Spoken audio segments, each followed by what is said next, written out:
السلام علیکم۔ H T news میں آپ کو خوش آمدید۔ وہ 6 چیزیں جس سے ہم مستقبل میں محروم ہو جائیں گے۔ ہم اپنے بے بہا وسائل سے محروم ہو رہے ہیں اور ہمیں اس کا اندازہ تک نہیں ہے۔ وسائل میں کمی کا تکلیف دہ احساس ہمیں رفتہ رفتہ ہونے لگا ہے۔ تقریباً ہم سبھی نے یہ پڑھا ہوگا کہ پانی کا مسئلہ سنگین ہوتا جا رہا ہے یا تیل اور شہد کی مکھیاں کم ہو رہی ہیں، لیکن ایسی اور بھی کئی چیزیں ہیں جن سے ہم محض بد انتظامی کی وجہ سے محروم ہو سکتے ہیں۔ یہ وہ چیزیں ہیں جو روزمرہ زندگی میں ہم پر اثر انداز ہوتی ہیں۔ سن 2019 میں تقریباً 500,000 اجسام یا ٹکڑے زمین کی مداد میں گردش کر رہے ہیں۔ ان میں سے صرف 2,000 فعال ہیں، یعنی وہ مصنوعی سیارے یا سیٹلائٹس جنہیں ہم روزمرہ کی زندگی میں مواصلات، جی پی ایس یا اپنے من پسند ٹی وی شو دیکھنے کے لیے استعمال کرتے ہیں، جبکہ باقی وہ ملبہ ہے جو راکٹ خلا میں داخل ہوتے وقت پیچھے چھوڑ جاتے ہیں یا جو مدار میں مختلف چیزوں کے ٹکرانے سے پیدا ہوا ہے۔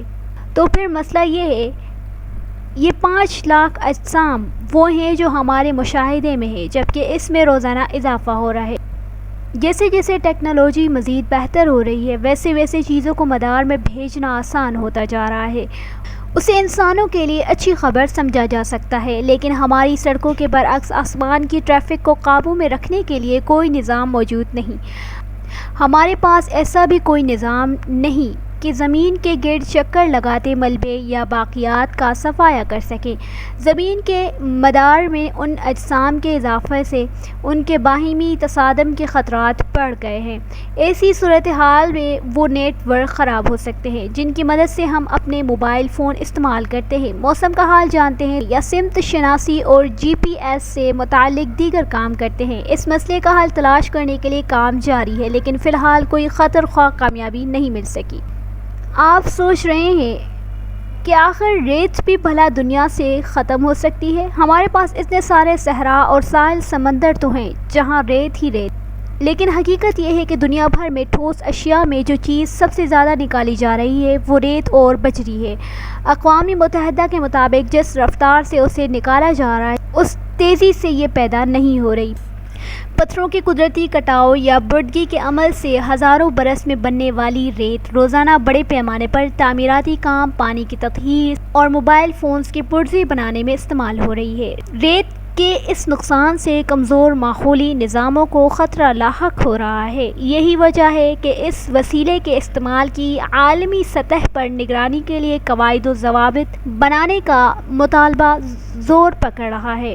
جشن کے موقع پر رنگین غباروں کا استعمال عام ہے اور پھر انہیں یوں ہی ہوا میں چھوڑ دیا جاتا ہے، مگر یہ جان کر شاید آپ کا ضمیر ملامت کرے کہ ان میں بھری جانے والی ہیلیم گیس کے ذخائر بھی محدود ہیں۔ یہ گیس زمین کی گہرائی سے حاصل کی جاتی ہے اور شاید چند دہائیوں کا ذخیرہ ہی اب باقی بچا ہے۔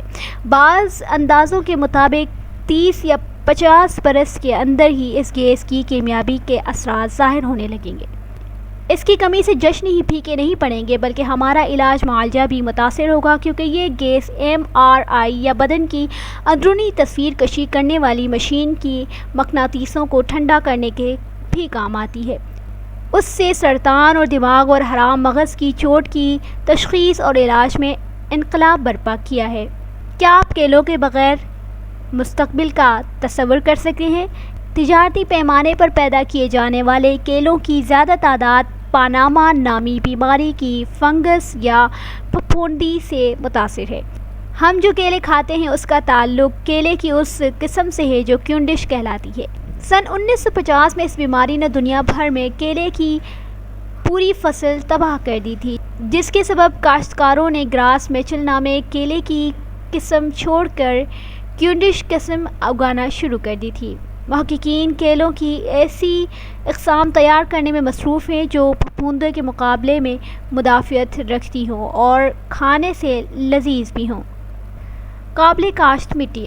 اگرچہ قابل کاشت مٹی میں کمی کا فوری طور پر کوئی خدشہ نہیں ہے، مگر ہماری بد انتظامی نے اس حصے میں تشویش کو جنم دیا ہے۔ ٹاپ سائل یا مٹی کی بیرونی پرت وہ مقام ہے جہاں سے پودے اپنی خوراک کا سب سے زیادہ حصہ حاصل کرتے ہیں۔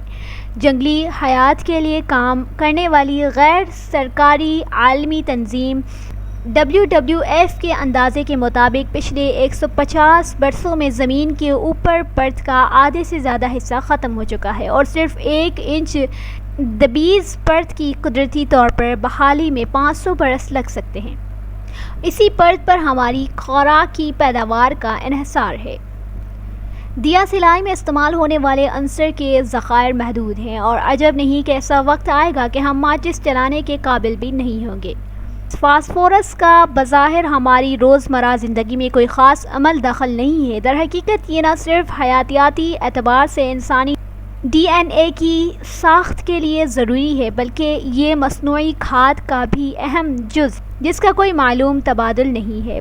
پہلے یہ پودوں اور جانوروں کے فضلے کے ذریعے اسی مٹی میں لوٹ جاتا تھا جہاں سے حاصل کیا جاتا تھا، مگر اب یہ فصل کے اندر ہونے کی وجہ سے شہروں کو منتقل ہو رہا ہے جہاں سے یہ پانی میں دھل کر نکاسی کے نظام میں گم ہو رہا ہے۔